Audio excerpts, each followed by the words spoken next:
Hello guys, welcome to G and Jorda Vlogs. Today I'm gonna show to you how to make a lard. Okay, we'll be needing, look at this, a pork with lots of fat.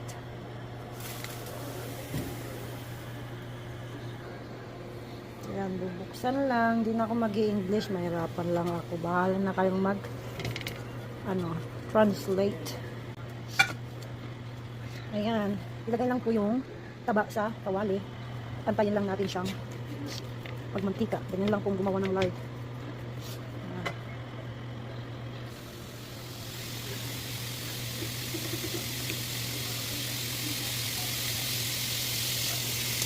As you can see, ayan, nag-start na siyang magmantika. So, yeah.